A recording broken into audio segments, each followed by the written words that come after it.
فرماتی ہیں سمجھ میں کچھ نہیں آ رہا تھا کہ میرے گھر کیا قیامت ٹوٹ گئی. یہ تو ام مصطح کی زبانی پتہ چلا کہ عائشہ کتنی بھولی ہے تو. تیرے خلاف تو مستقل محاذ بن چکا ہے، مستقل محاذ بن چکا ہے. تیری کردار کشی کے لیے لمبی چوڑی دلیلیں دی جا رہی ہیں، افسانے گھڑے جا رہے ہیں، کہانیاں گھڑی جا رہی ہیں، قسمیں اٹھائی جا رہی ہیں کہ عائشہ ایسی ہے، عائشہ ویسی ہے. تجھے تو پتہ ہی نہیں ہے کسی بات کا. فرماتی ہے میں اس قدر متاثر ہوئی کہ بے ساختہ بخار میں مبتلا ہو گئی. گھر کے اس کونے میں چلی گئی مصلی اٹھا کر جہاں مکمل اندھیرا تھا، تنہائی تھی. ماں نے گھبرائی ہوئی بیٹی کو مصلی اٹھا کر جاتے دیکھا، سوچا کہیں جان سے نہ مار ڈالے خود کو.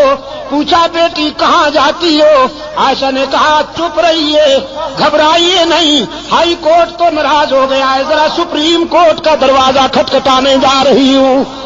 اب اس کے دروازے پہ آنسو بہانے جا رہی ہوں جہاں آدم روتے ہیں، زکریا روتے ہیں، ابراہیم روتے ہیں، یونس روتے ہیں اور سب کے آنسو پوچھے جاتے ہیں. آج اس کے محبوب کی عائشہ بھی آنسو کا نذرانہ لے کر جا رہی ہے، اللہ کی عدالت میں اپیل کرنے جا رہی ہوں. میرے معبود میرے کردار کو کوئی اور جانے یا نہ جانے، لیکن تو میرے کردار کو بھی جانتا ہے، افکار کو بھی جانتا ہے. یہاں عائشہ نے آنسو کی برسات میں اللہ کی عدالت میں اپیل کر دی. وہاں رحمت عالم صلی اللہ علیہ وسلم نے صحابہ کا اجلاس بلا لیا، صحابہ کا اجلاس بلا رکھا ہے. میرے آقا نے فرماتے ہیں بتاؤ کیا کروں، عائشہ کے معاملے میں رائے دو، کیا کروں. صحابہ رو رہے ہیں، کسی میں جرأت گفتار ہی نہیں، آنکھیں برس رہی ہیں، سسکیاں سنائی دیتی ہیں، آہوں کی آواز آتی ہے. رحمت عالم فرماتے ہیں بولو نا، عائشہ کے معاملے میں کیا کروں، لوگ ایسی ویسی باتیں کر رہے ہیں. ایک آواز آئی اللہ کے رسول اگر عائشہ سے آپ زیادہ ہی کبیدہ خاطر ہیں، اگر آپ کا دل زیادہ دکھ گیا ہے تو آزاد کر دیجئے. نبی کو بیویوں کی کمی تو نہیں، بس یہ آواز اٹھنی تھی کہ فاروق اعظم زارو قطار روتے ہوئے اٹھ کھڑے ہوئے. عرض کیا اللہ کے رسول یہ فیصلہ تو بالکل آخری ہوگا، پہلے یہ بتائیے کہ عائشہ کو آپ کی رفیقہ حیات بنانے والا کون ہے؟ پہلے یہ بتائیے کہ عائشہ کا رشتہ منتخب کرنے والا کون ہے؟ اس نسوانی پیکر کو آپ کے خانوادہ اقدس میں بھیجنے والا کون ہے؟ پہلے یہ ہمیں بتائیے، ہم اس سے پوچھیں گے کہ تم نے کس کے لیے کون سا رشتہ منتخب کیا تھا. رسول کی انگلی آسمان کی طرف اٹھ گئی. اللہ کے رسول کے خاموش کنارے نے، خاموش اشارے نے بلاغت کے دریا بہا دیے، فصاحت کے سمندر موجزن کر دیے. رسول کی انگلی آسمان کی طرف اٹھی، فاروق کی تلوار نیام سے نکل آئی.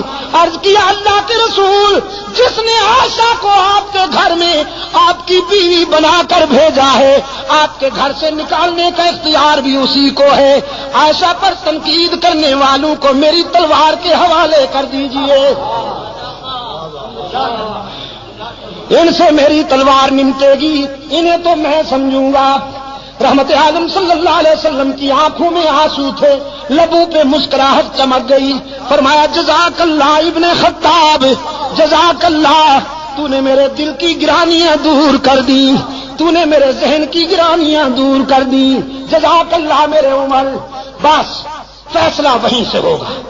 اب میں بھی اسی کے فیصلے کا منتظر ہوں، تم بھی اسی کے فیصلے کا انتظار کرو، ہم سب اللہ کے فیصلے کے منتظر ہوں گے. یہاں سے نعرہ تکبیر، نعرہ تکبیر، اسلامی انقلاب، شان صحابہ، شان صحابہ، مولانا عبد المجید شاہ ندیم، مولانا ضیاء الرحمان فاروقی، حضرت مولانا محمد ایوب جان پنوری، چترال کے غیور عوام، مجاہدین افغانستان. ہم سب اللہ کے فیصلے کا انتظار کریں گے۔ میرے آقا یہاں سے اٹھے اور چترال کے روشن ضمیروں جانتے ہو کہاں پہنچے؟ ایک گھر بڑا خوش نصیب ہے، ایک گھرانہ بڑا خوش نصیب ہے، ساری کائنات رسول کے قدموں میں اور رسول ابو بکر کے دروازے پر، صدیق اکبر کے دروازے پہ دستک ہوئی، دروازہ کھٹکھٹایا گیا۔ حضرت عائشہ کی غمزدہ ماں نے ڈوبی ہوئی آواز میں پوچھا، من بالباب، کون ہے؟ ہمارا دروازہ کھٹکھٹانے والا کون ہے؟ بس چھوڑ دو ہمیں اپنے حال پر، ہمیں کیوں ستاتے ہو، ہمیں کیوں تڑپاتے ہو، ہمیں اپنے حال پہ رہنے دو۔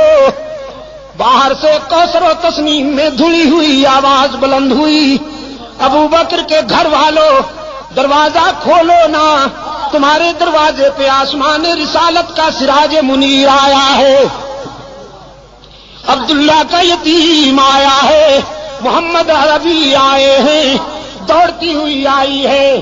حضرت عائشہ کی والدہ دروازہ کھولا، رحمت عالم صلی اللہ علیہ وسلم کو دروازے پہ موجود پایا، عرض کیا اللہ کے رسول آپ، صبح صادق طلوع ہو گئی، شام غم کو سویرا مل گیا۔ رحمت عالم صلی اللہ علیہ وسلم نے فرمایا باقی باتیں بعد میں، پہلے یہ بتاؤ میری عائشہ کہاں ہے؟ عائشہ کہاں ہے؟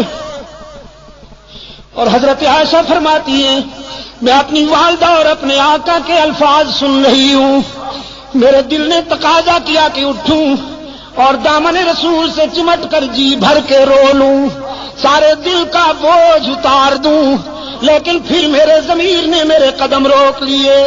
کہاں جاتی ہو؟ جس کی عدالت میں اپیل کی ہے ذرا وہاں سے فیصلہ تو ہو لینے دو، اس کی عدالت کو چھوڑ کر یہ سچ ہے کہ آج تیرے در پہ تیرا محبوب آیا ہے، لیکن اس عدالت کو چھوڑ کر کہاں جاؤ گی؟ ماں نے عرض کیا اللہ کے رسول میری بیٹی تو اسی دن سے آنسو میں ڈوب چکی ہے، بولتی بھی نہیں، کسی بات کا جواب بھی نہیں دیتی، مصلے پہ سجدے میں روتی رہتی ہے۔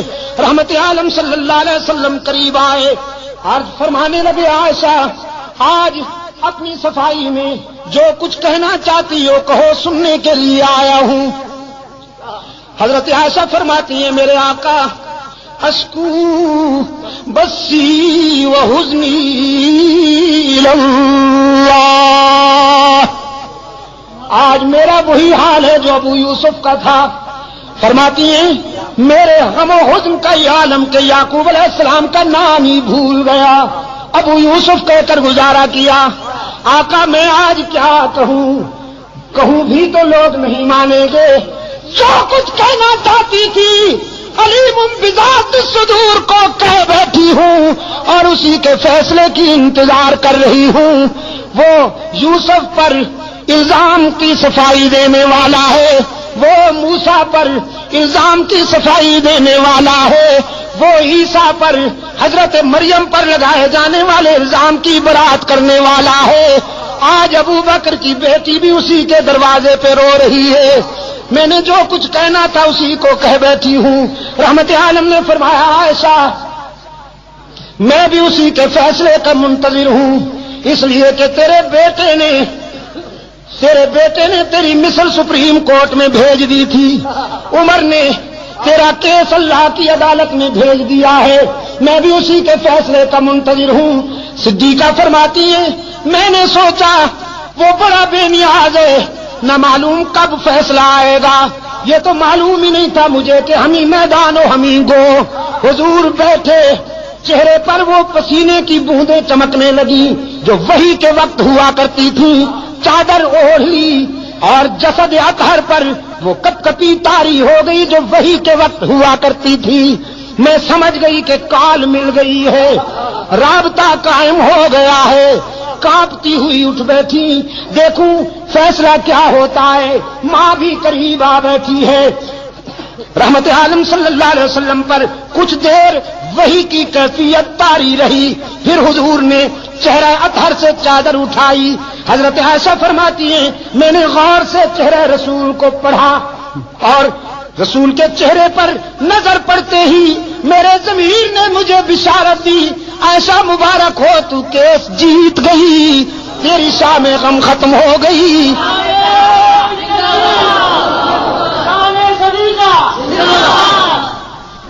اس لیے کہ رحمت عالم صلی اللہ علیہ وسلم کے چہرے پر غم و حزن کے آثار غائب تھے، راحت و مسرت کا سویرا چمک رہا تھا۔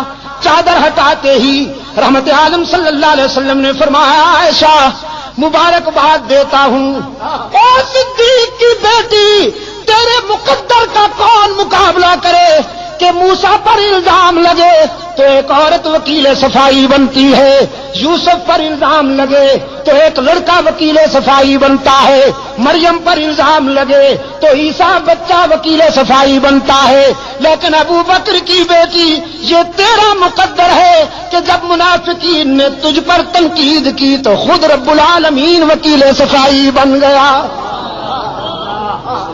خود رب نے تیرے کیس میں وکالت کی ہے۔ اور قرآن اترا الخبیثات للخبیثین والخبیثون للخبیثات والطیبات للطیبین